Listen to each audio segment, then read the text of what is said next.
Bienvenidos a Criando Sin Manual, el podcast. Hola, bienvenidos a un nuevo episodio de Criando Sin Manual, un espacio donde hablamos de la maternidad real, honesta y desde el corazón.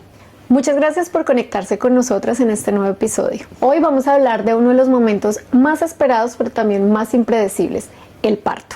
Y queremos compartir algunos aprendizajes que nos dejó nuestra experiencia, no porque sea la forma correcta de vivir un parto, sino porque puede ayudar a otras mamás a sentirse menos solas y a entender que no existe un parto perfecto. Bienvenidos. En esta primera parte del episodio queremos hablar de 4 cosas claves que todas deberíamos tener en cuenta antes de nuestro parto. Una de ellas es el plan de parto y otra es la visita al hospital. Además, también es clave preparar la bolsa o la maleta para el hospital y preparar la llegada a casa después de que tenemos el parto. Con el plan de parto yo no tenía nada planeado, la verdad, Vani. Cuando empezamos el proceso empecé el proceso de gestación, yo no tenía como idealizado, voy a tener mi bebé con parto natural o algo así. Pero a medida que fui teniendo las visitas con la midwife aquí en Australia, pude ir entendiendo qué significaba tener un parto. ¿Sí? Entonces, bueno, la midwife me iba explicando semana a semana a qué nos íbamos a enfrentar y con base a ello íbamos preparando el plan. ¿Sí? No fue como algo que preparamos al principio, sino fue algo que se fue construyendo a medida que fuimos avanzando en el proceso.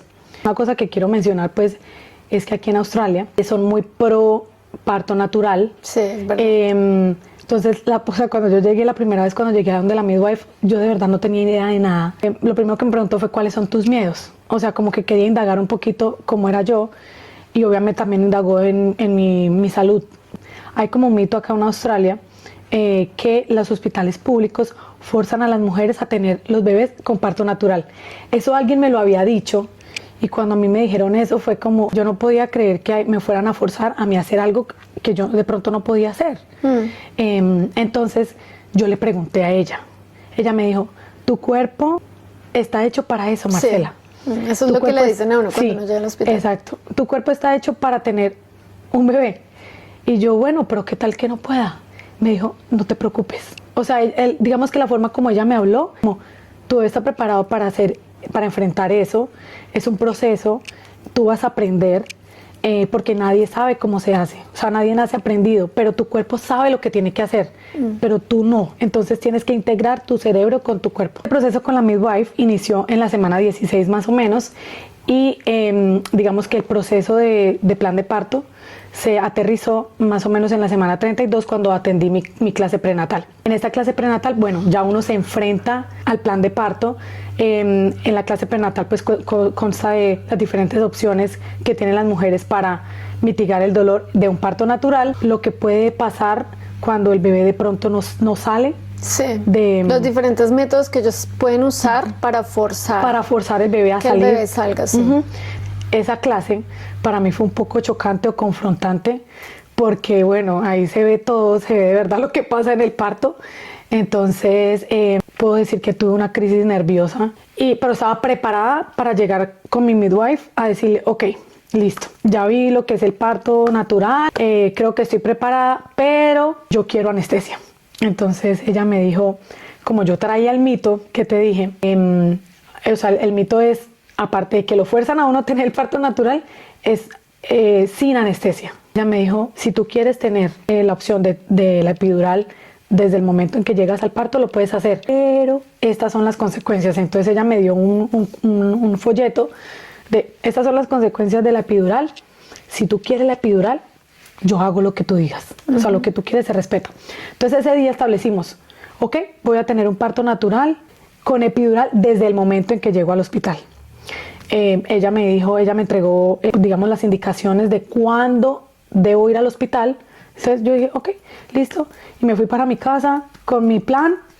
Y eso fue lo que acordamos con mi midwife. Es que con respecto al epidural, yo pienso que el hospital lo que hace es como curarse en salud, porque si uno tiene una anestesia, sea epidural o sean los otros métodos, pues el cuerpo no va a responder de la misma manera como si uno no lo tuviera. Pero pues igual yo siempre digo, si ya se lo inventaron. Ay, sí, claro, estamos de acuerdo que el cuerpo de la mujer está diseñado para tener un bebé, pero también sabemos que es algo muy doloroso. Entonces, si ya durante todos estos años ya se inventaron algo para mitigar un poquito el dolor, pues no estamos aquí tampoco promoviendo que todas se tienen que poner epidural, no, ese no es el mensaje, pero sí es importante como mencionar que uno no debe tampoco sentirse culpable porque uno utiliza los métodos que ya existen para mitigar ese dolor. Y por otro lado, en cuanto al plan de parto, algo que me llamó la atención y que me pareció como muy positivo fue que a mí mi enfermera me entregó como una serie de preguntas de cómo quería el parto. Entonces me entregó un formato que yo tenía que diligenciar.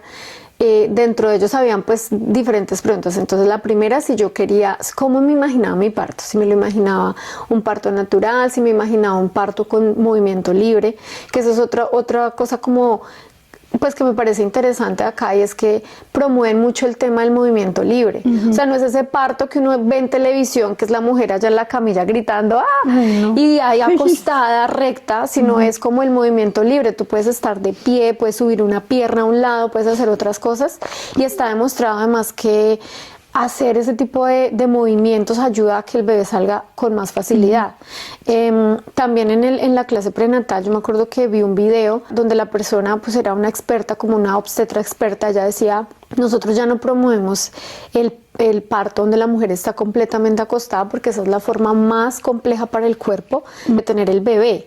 Entonces eso me parece también muy bueno, como que ya se haya avanzado en ese tema, y como que ya bueno, están como en pro de entender qué pasa con el cuerpo de la mujer y cómo es la mejor manera de verdad para nosotras de tener nuestros bebés. Me preguntaron que si quería epidural o no, o que qué método de manejo del dolor quería utilizar. Bueno, si se tiene la oportunidad de tener claro qué quiero yo para mi parto, para el día de mi parto, sí sería bueno como concertarlo con la persona encargada en el hospital donde van a hacer el bebé. Bueno, Vani, y ligado al plan de parto está la visita al hospital, porque es importante para nosotras saber dónde van a nacer nuestros hijos. Entonces, una de las cosas es preguntarle a tu midwife, partera o enfermera, lo que sea, preguntarle, bueno, ¿quién me va a acompañar? ¿Cuántos días voy a quedarme en el hospital? O sea, si esas cosas ya se saben, porque, por ejemplo, la midwife me dijo que mínimo te podías quedar 2 días, ¿sí? O sea, para que tu cuerpo se recuperara, el bebé, bueno, lo que necesitara, o sea, como que supieras tú qué iba a pasar después. Entonces ella me dijo mínimo 2 días. ¿Quién me va a recibir en el hospital? Si me va a recibir ella u otra midwife. ¿Qué pasa si yo llego, no sé, a las 5 de la tarde y ella no está ese día? Todas esas preguntas claves que te den la seguridad de qué va a pasar cuando tú llegas al hospital. Sí, exacto, Marce. Ese punto me parece súper clave, porque no es solamente conocer el lugar físico, es también conocer los protocolos del hospital donde nacerá tu bebé. Entonces, todo eso que estás mencionando de, bueno, quién me recibe, pero también tener como esos escenarios. ¿Qué pasa si yo me desmayo después del parto? Porque puede pasar. ¿Qué pasa si yo me desmayo? ¿Quién se lleva a mi bebé? ¿Para dónde se lo llevan? ¿Quién se va a encargar? Bueno, en Colombia pasó hace mucho tiempo en un hospital que intercambiaban a los bebés. Imagínate. Y hay historias sobre eso, horrible, para mí eso es traumático. Incluso mis hermanas me decían como, póngale una manilla a Sarita. Yo decía, no, tranquila, que acá pues hay como ya un protocolo establecido, Cris va a estar todo el tiempo 100% con la bebé, pero de todas formas es como, no sé, cuáles son esos protocolos, conocer todo, tener como los posibles escenarios. Si a mi bebé se lo tienen que llevar para algún lado, ¿quién va a ir con mi bebé? O sea, todo, absolutamente todo, conocer eso, y también eso permite como tener la tranquilidad antes de, y no esperar a que suceda en el momento, de ahí como que improvisar, ¿no? Tener como al menos los escenarios más complejos que uno podría vivir, al menos tenerlos como claros de cómo actúa el hospital. Bueno, y otra cosa que nos genera muchísima ansiedad a nosotras las mamás es qué empacar en la maleta del hospital. Uy, sí, completamente. Porque a veces queremos empacar toda la casa. Sí. Y no es tan práctico. Entonces, bueno, revisen el video que les dejamos en el canal sobre qué sí llevar y qué no llevar en esa maleta del hospital. Sí, ese video, además que fue muy divertido hacerlo, porque nos reímos bastante de nosotras mismas, Sí. de todo lo que, bueno, creo que tú exageraste un poquito con tu maleta, yo no exageré tanto, pero cuando nos pusimos a hacer el checklist de lo que tú llevaste, lo que yo llevé, era como, ¿y para qué llevabas eso? ¿Para qué tanto? Pero eso nos pasa a todas. Todas nos sobreactuamos con la maleta del Sí, hospital. todas decimos, no, es mejor que sobre y no que falte. Y en este caso es mejor como ser moderados. Sí. Porque al final, entre más, o sea, es mejor ir ligeros y llevar lo que realmente necesitamos, porque en el hospital uno pues se enreda con tanta cosa. Además, no sabemos, por ejemplo, qué tanto espacio tengamos en la sala o en el cuarto. Entonces es mejor liberar espacio para podernos sentir tranquilas en ese momento. Entonces inicialmente hicimos un checklist y ese checklist lo compartimos también en el video como con los infaltables, lo que sí o sí hay que llevar, y pues ya lo demás es como extra. Si se quiere llevar algo de lo demás, pues está bien, pero no llevar como un montón de cosas porque realmente no es útil. Bueno, Marce, lo primero es tener en cuenta que esa maleta debería estar preparada un mes antes. Un mes antes, tener esa maletica por allá guardada con todo lo que necesitamos. De acuerdo. Y no esperar a que llegue el día, los dolores, las contracciones para prepararla. Entonces, eso es lo primero. Ahora, ¿cuáles son los indispensables para nosotras como mamás? Bueno, si me falta alguno, por favor, me complementas. Vale. Lo primero es tener una carpeta con todos los documentos indispensables. Otro, ya para el hospital es necesario tener unas 2 pijamas que sean supremamente cómodas. Una bata, bueno, pijama tipo bata, creo que funciona bien. Tener unas pantuflas también para pues no caminar ahí por el piso del hospital descalza. En mi caso yo también llevo unas, aparte de las pantuflas para la parte del hospital, también llevo unas chanclas para el baño porque no me gusta estar descalza en el hospital. Pues llevar tu propia toalla también. Las toallas maternas también me parecen claves. Creo que, ¿qué más? Ah, bueno, un kit de aseo básico. De pronto algo para tus labios porque se deshidratan bastante. Una crema hidratante para la piel. Es lo que necesitamos, no necesitamos más. Sí, de acuerdo. Y para el bebé yo pienso que hay unas cosas importantes, pero tampoco exageremos tanto. ¿Por qué? Porque son 2 días, 3 días máximo que vamos a estar allá, y en caso tal se llegue a extender, pues ya papá podrá ayudar a comprar las cosas. Entonces, bueno, básicos para bebé, pañitos, cierto que nunca faltan, pero no muchos. Un paquete es suficiente, porque ellos ni siquiera hacen todavía mucho pupito en ese momento. No, un bebé recién nacido no No necesita hace. tanto. Entonces, bueno, un pañito por si acaso, pañales, pero tampoco tantos. Un O sea, un paquete es suficiente. Un swaddle, ¿sí? Para aprender también de las enfermeras cómo hacer el swaddle para los bebés, importantísimo en esos primeros días. Sí. Y lo último, pues, la ropa de salida del hospital, ¿sí? Exacto. Entonces, bueno, para aquellas mamás, ay, no sé si le va a quedar este o este, pues lleven 2, ¿sí? Pero ya, es suficiente. ¿Por qué? Porque en el hospital no usan ropa. Exacto. Entonces, ponerles el swaddle mientras están en el hospital, y la que se va a poner cuando va a salir, y ya. Y otro punto importante, Marce, es planear la llegada del hospital a la casa cuando se tiene el parto. Entonces, claro, uno piensa en muchas cosas, pero uno no piensa en, bueno, después del parto, ¿qué pasa cuando llego a la casa? Entonces, hay muchas cosas que uno debería planear antes, como tener la silla del carro instalada, comprar cosas básicas como teteros, chupos, una fórmula, porque uno no sabe si puede o no puede dar leche materna. Y bueno, la comida, por ejemplo. Eso fue un consejo que nos dieron a nosotros, y la verdad fue, hablando de consejos no pedidos pero útiles, Uy, sí. fue muy útil, y era que cocináramos lo de toda la semana, porque pues Cris y yo estábamos solos en casa, o sea, nosotros no íbamos a tener quien nos recibiera acá, quien hiciera aseo, quien cocinara, nada, éramos los 2 contra el mundo, y bueno, 3 ya con el bebé, con Sarita. Entonces lo que hizo Cris fue cocinar un montón de comida y ponerla toda en el congelador. Ay, O sea, me cocinó encanta. para toda la semana. Me encanta. Y eso fue la salvación, porque ¿en qué momento íbamos a cocinar?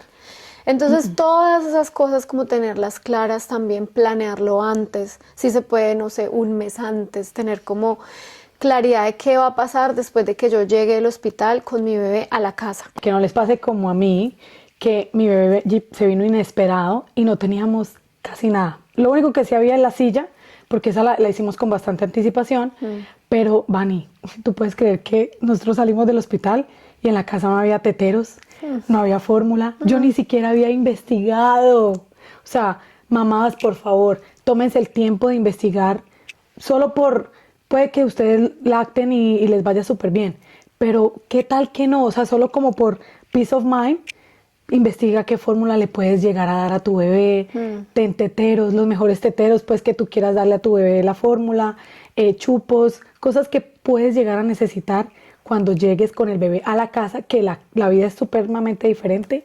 La cuna lista, Sí. nosotros ya teníamos la cuna, pero no estaba ni siquiera ensamblada. O sea, entonces fueron muchas cosas. Afortunadamente no tuvimos el tema de la comida porque mi mamá estaba, pero no había nada. Entonces, ¿qué pasó? Cuando salimos del hospital, a mí me tocó ir hasta la farmacia a comprar esas cosas porque en el carro se quedó Diego con la bebé, porque Diego tampoco sabía nada, yo tampoco sabía nada. O sea, yo como le iba a decir, compra este tetero, compra... No, entonces me tocó en 5 minutos revisar las fórmulas, la mejor que yo viera y comprar esa. Tetero, revisar los mejores teteros, cuál es el mejor, mirar ChatGPT, please, dime cuál, Sí. coger ese, comprar utensilios básicos como una lima de los deditos de los bebés, el chupos, teteros, empaqué todo eso y me fui para la casa rogando a Dios que lo que hubiese comprado estuviera bien. Sí. Entonces eso Sí, mejor planear. no es nada recomendable. Y otra cosa también en esta parte de planear, lo de la silla del carro, lo importante que es para uno saber cómo voy a poner a mi bebé recién nacido en la silla. Entonces, no sé, mirar tutoriales en YouTube, cómo poner a un recién nacido en una silla de carro y tener más o menos claridad. Bueno, en este caso, pues yo siento que el papá como que puede ayudar bastante porque uno si está con dolor o algo de pronto va a ser más complejo para nosotras ponerlos, Sí. pero sí que revisen eso también. A nosotros también eso nos ayudó bastante, haber revisado antes cómo funcionaba la silla, bueno, Cris, cómo revisaba la silla, cómo poner a Sarita, todo eso también es otro consejo que le damos a todas las mamás. Ahora vamos a hablar de nuestro gran día. Y más que contar nuestra experiencia, vamos a hablar de aquellas herramientas que usamos para mitigar el dolor y controlar la ansiedad que nos dio ese día. En mi caso, puedo contar que tuve un trabajo de parto de 34 horas ¡Wow, y, Marce! sí, y utilicé 2 herramientas para mitigar el dolor. Entonces, una de ellas fue las duchas de agua caliente. Entonces, yo me metía a la ducha y me ponía el chorro de la ducha caliente en la espalda baja y eso funciona divino. El problema es que uno no va a gastar tanta agua, ¿cierto? Pero funciona muy bien. Otra herramienta que usé y suena un poquito rudo es pegarme en la espalda, puños.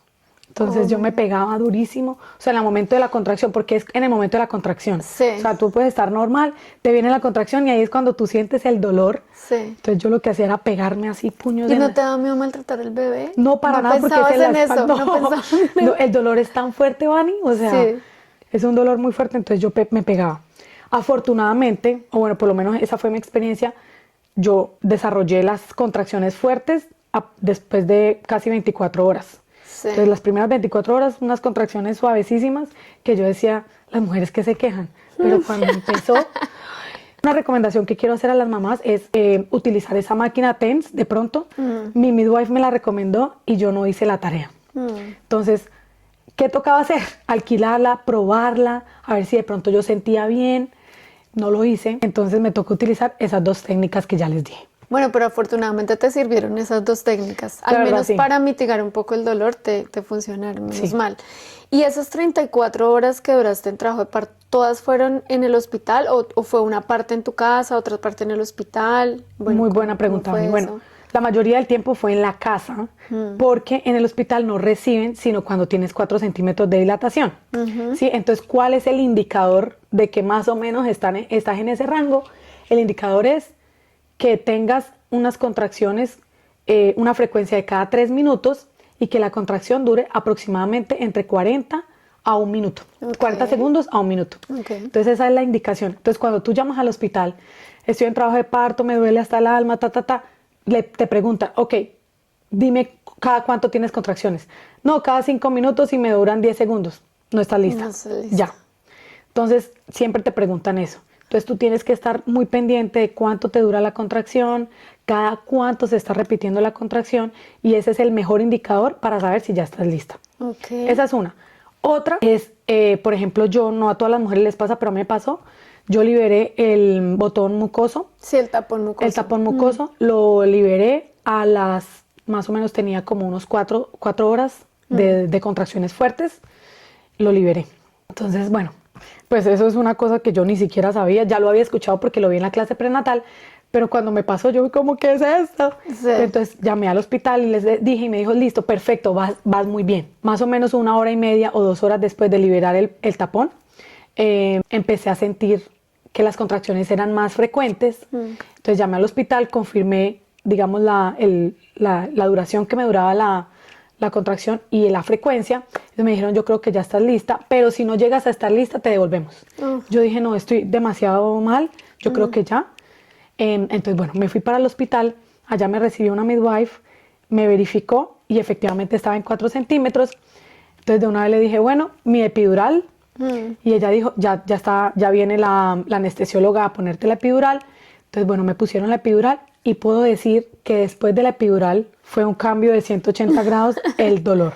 O Sí. sea, bueno, también tengo que anotar que la postura de mi epidural fue bastante fuerte porque no, cuando me estaban poniendo la cánula, siento que tocó un nervio en la parte izquierda y eso me dolió demasiado. Muchísimo. O sea, yo nunca había sentido un dolor así. O sea, incluso las contracciones dolían menos que eso. Ay. Fue un dolor, fue un instante, pero fue súper doloroso.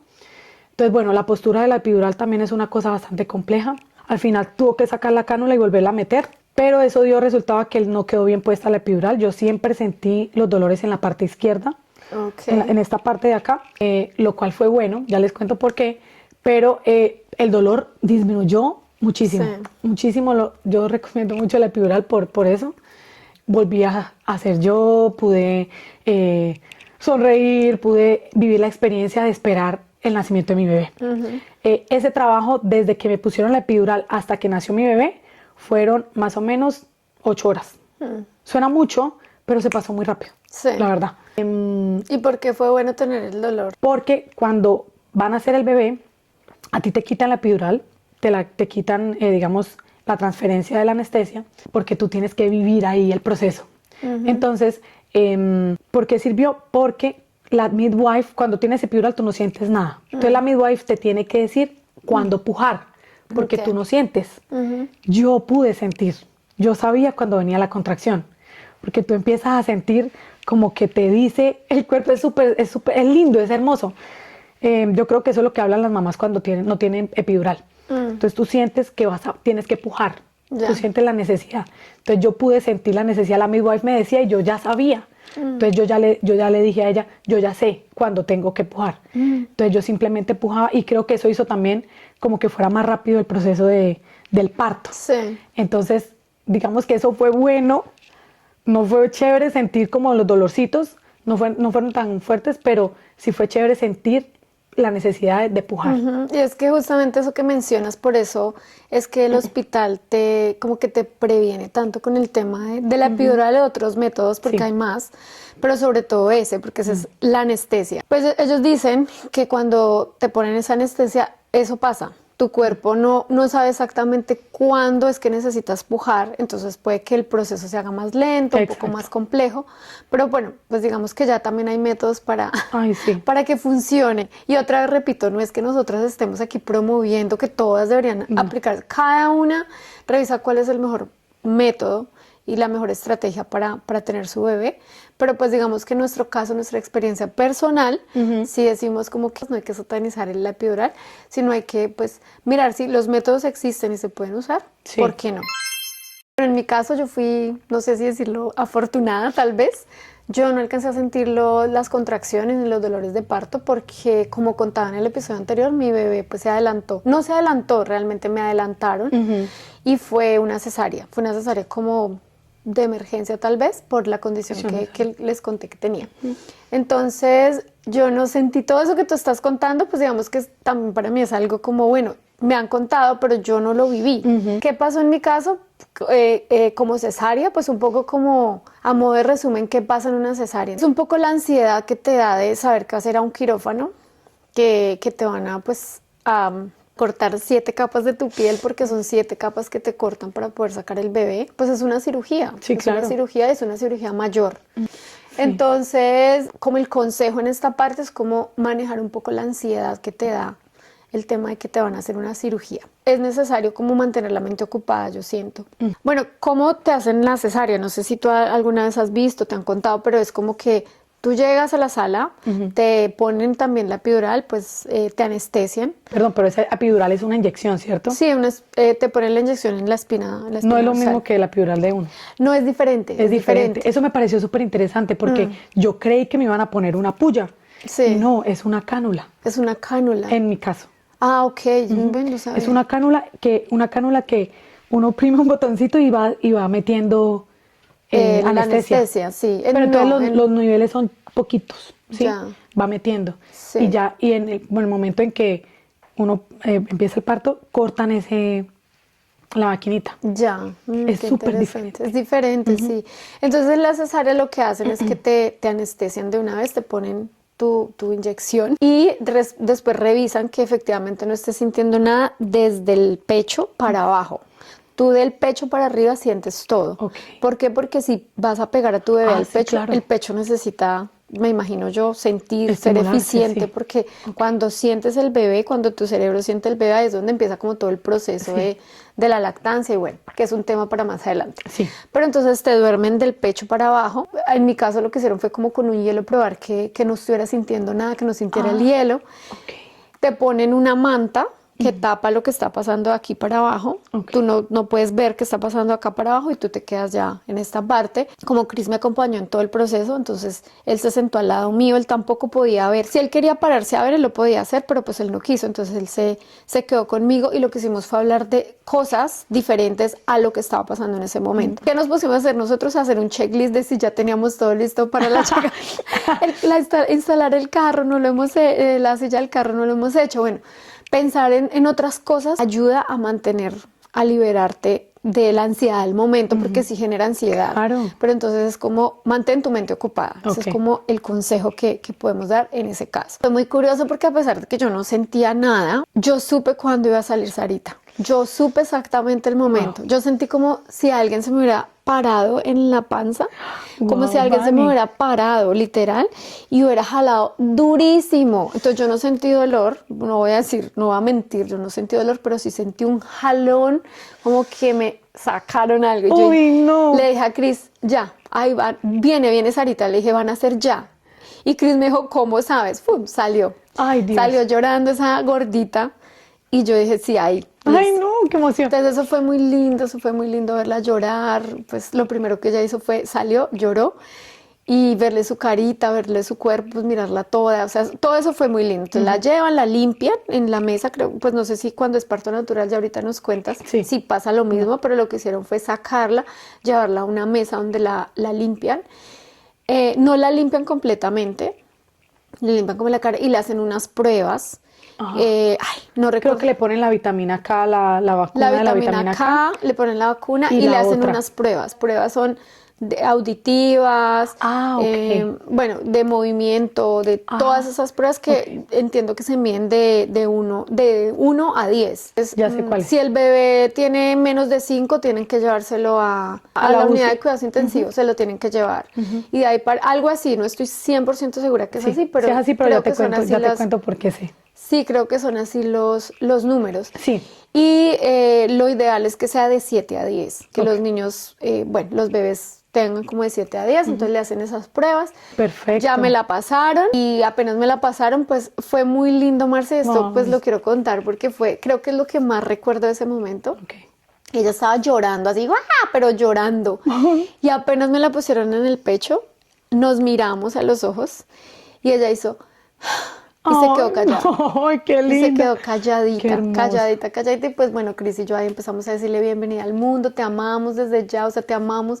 Todo lo lindo que le podíamos decir y se nos ocurría decirle ahí. Pero ella ya estaba ahí, calladita, así acostada en el pecho. Fue un momento realmente muy lindo. Y creo que es como el highlight de mi momento. Qué lindo eso que nos cuentas, Vani. Bueno, no todas tenemos la oportunidad de tener a nuestros bebés desde el principio. Para hacer piel con piel, mi experiencia fue un poquito diferente. Después de que Sammy nace, ese puntaje que tú dices, ella lo punteó bajito, porque ella cuando nació no lloró. Ella tuvo dificultades de respiración. Entonces en el momento del nacimiento me la pusieron un segundo y luego se la llevaron. Entonces, bueno, estuvo en NICU por más o menos 24 horas desde el momento del nacimiento. Pero bueno, gracias a Dios le pusieron una mascarilla de esas de respiración, ella logró salir de eso y bueno, no pudimos hacer piel con piel en el momento del nacimiento, pero pudimos hacer piel con piel más o menos 2 horas después, que fue cuando yo ya estaba, digamos, lista para poder ir a visitarla a NICU, y la pude tener 1 hora más o menos conmigo, haciéndole piel con piel, y luego ya en la noche cuando la remitieron para la sala de observación, porque ya pudo respirar por sí misma, entonces ya ahí ya ella pudo compartir con nosotros otra vez, entonces su papá le hizo piel con piel, yo le hice piel con piel, y eso fue un momento muy lindo. Bueno, Marce, ahora vamos a hablar de esas cosas claves que deberíamos tener en cuenta en las primeras horas una vez nace el bebé. Y justo tú estabas hablando del piel con piel, y eso es clave, definitivamente súper importante, porque tiene muchos beneficios hacer el piel con piel. Eso es algo también nuevo para mí, yo no tenía ni idea de que eso se hacía.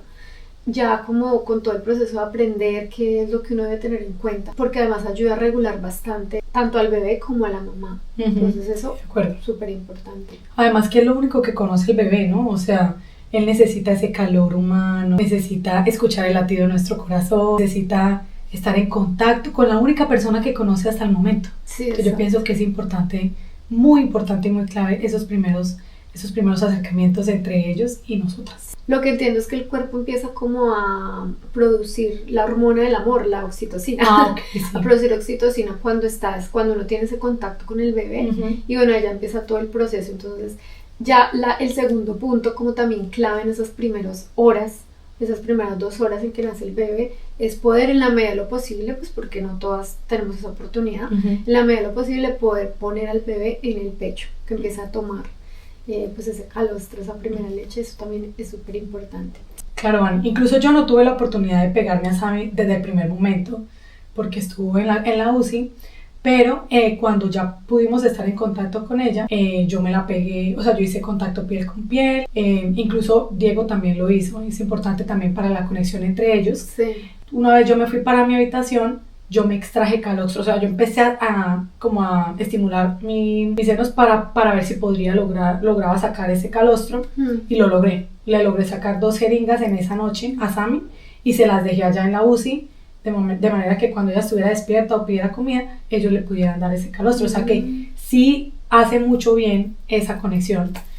O ese piel con piel que mencionabas anteriormente. Sí, completamente. Y lo de pegarse al pecho del bebé también, porque todo el proceso de leche materna, pues de alimentación como tal, es un proceso de los dos. No solo como que la mamá tenga la voluntad, sino también eso funciona como una maquinita, ¿no? Entonces, a medida que el bebé se va pegando al pecho y va como succionando y va incentivando y motivando a tu cuerpo a que produzca esa leche. Otra cosa importante es descansar en la medida de lo posible después de que el bebé nace. Como lo dije anteriormente, los bebés al principio ellos mantienen dormiditos casi todo el tiempo, o sea, ellos de pronto se despiertan para tomar un poquito de calostro, pero ellos vuelven y se duermen.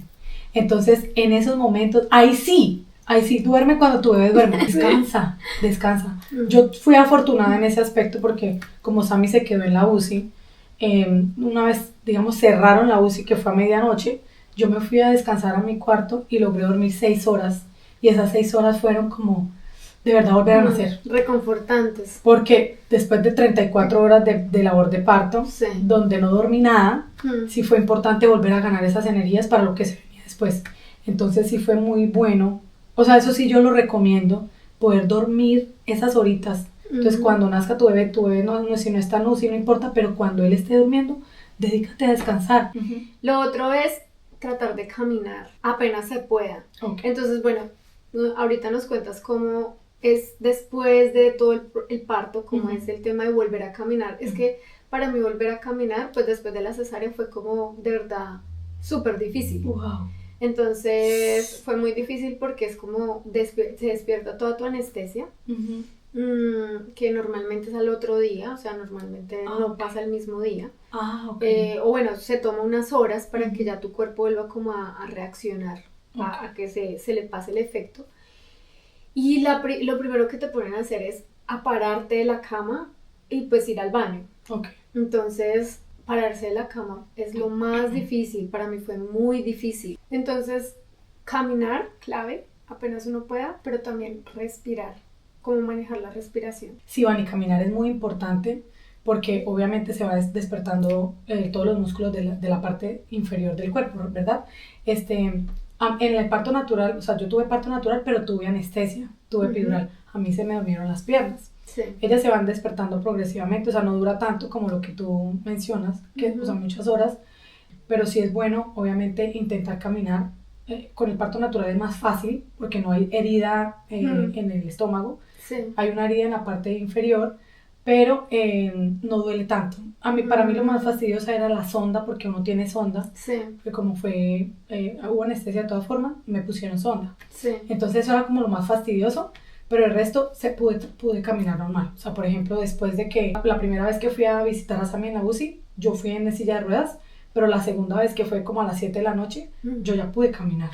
O sea, yo fui caminando y me forcé también a hacerlo. Lo hice despacio, obviamente, pero me forcé a hacerlo por lo mismo, porque yo necesitaba volver a ganar la energía en los músculos de la parte inferior. Y otra cosa, Vani, también es aprender lo que más se puede de las enfermeras. Sí. Porque, o sea, uno no sabe nada. Sí. Y ellas están ahí disponibles para enseñarle a uno lo que uno necesita. Por ejemplo, lo que tú hablabas de ponerse al bebé.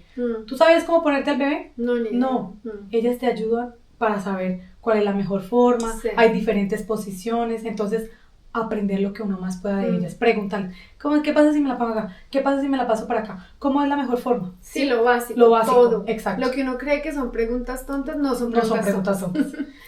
Otra cosa, por ejemplo, que a mí me pareció súper difícil fue cómo hacer el swaddle al bebé.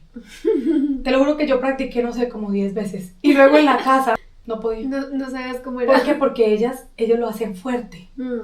Y tú crees que lo estás haciendo muy duro, la voy a matar aquí. No. Entonces, tratar lo que más puedas, practica lo que más puedas, que tú lo hagas y que ellas vean si está bien, o vale más aquí o vale más acá. Sí. Porque me pasó que yo lo hice, pero no lo hice tantas veces, digamos unas cosas, de las cosas que me arrepiento, y luego me tocó aprender otra vez en casa y hacerlo duro. Y en casa ya es más difícil. Ya no tengo quien me corrija. Exacto. ¿Sí? Entonces, eso también me parece importante. Otra cosa es, por ejemplo, cómo bañar al bebé.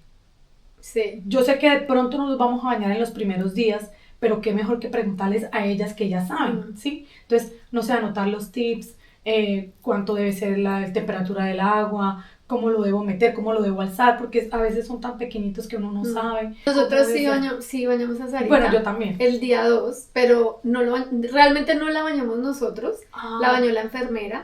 Y nosotros vimos todo, ella nos explicó, la grabamos, tenemos el video, el paso a paso de cómo bañar un bebé, porque igual, o sea, ¿cómo se baña un bebé para no ahogarlo, no hacerle daño el cordón? No se puede mojar mucho el cordón umbilical, o sea, todas esas cosas. Tiene que ser rápido, el baño rápido. Entonces, lo que hicimos fue pedirle a la enfermera que ella nos mostrara que si la podemos grabar, ya nos dijo que sí, que no hay problema.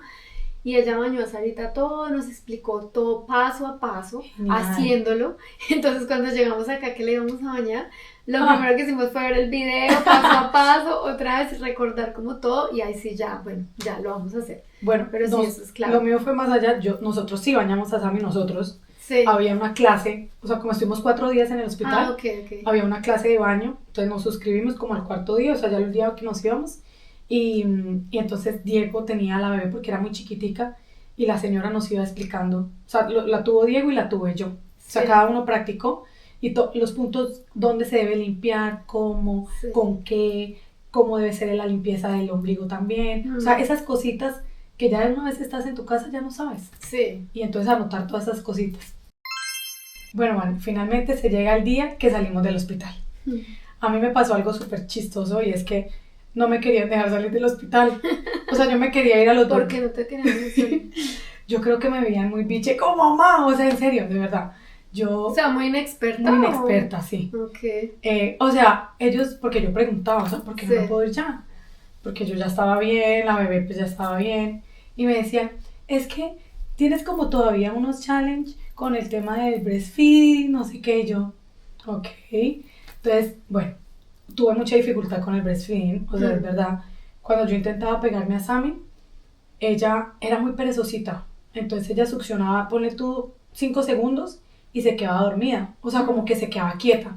Y yo la movía, me tocaba estimularla mucho a ella para que se despertara y siguiera succionando. Y la otra cosa era que ella lloraba mucho. Entonces, para ponerla era duro. O sea, siempre necesité ayuda. de la enfermera. Y yo practiqué, Vani, yo practiqué demasiado, Sí. pero siempre me costaba mucho porque ella lloraba y lloraba y lloraba. Y lo mismo, succionaba poquito tiempo. Entonces ella succionaba poquito y yo decía, ¿qué pasa? Entonces no, tú también tienes que presionarte, tienes que estimularla a ella. Bueno, eso era un trabajo duro. Sí. Entonces, quería dejar irte al hospital por eso. Pues, igual ella me decía como, acá estás bien, acá nos tienes a nosotras, nos puedes preguntar, te apoyamos. Y en realidad sí, porque uno no sabe lo que pasa después de que llega a casa. Sí. Pero bueno, para concluir esta parte, yo supe después, como a los 2 meses, porque Sammy no se pegaba bien a la teta, pero eso va a ser tema para otro episodio. Y bueno, y lo de la lactancia materna seguramente también lo hablaremos en otro momento, pero ya que lo traes a colación, creo que es importante también decir que, claro, como es la primera vez que uno da leche, es un proceso también, sí, es un proceso muy duro, es un proceso de aprendizaje tanto para la mamá como para el bebé, que también sería valioso que uno antes de ir a tener al bebé, también sería valioso como mirar videos de cómo pegar correctamente al bebé al pecho, de cuál sería la forma adecuada de hacerlo, porque uno tampoco piensa en eso. No. Y creo que uno de los retos más grandes que uno tiene es poder pegar correctamente al bebé, al pecho en esas primeras horas. Y bueno, la lactancia materna es una de las cosas más duras al comienzo que hay. Y hay que decirlo aquí en el podcast porque eso a uno nadie se lo dice. Lo que tú mencionas de que uno no sabe que se va a encontrar en la casa es cierto. Entonces es como, la primera noche es como el reto de mantener a este ser vivo, a este pequeño ser vivo. Ay, Dios mío. Ese es el reto más grande, mantenerlo vivo y uno no volverse loco en el intento. Pero bueno, de eso vamos a hablar en el siguiente episodio. Quisiéramos terminar el episodio diciéndoles que no importa si fue vaginal, si fue cesárea, si fue inducido, si duró un día o duró más, lo importante es recordar que cada parto es único y que la forma en cómo nacen nuestros hijos no definen el tipo de mamá que somos. Ojalá este episodio les recuerde que está bien vivir el parto con emociones mezcladas, que puede ser el día más feliz de tu vida, pero también uno de los más difíciles. También nos gustaría saber qué fue lo que más te sorprendió el día que nació tu bebé. Nos encanta leerlas y seguir construyendo esa comunidad porque al final todas estamos creando sin manual. Si te gustó este episodio, compártelo con otra mamá o con alguien que esté en la dulce espera. Nos escuchamos en el próximo episodio de Creando sin Manual. ¡Chao, chao!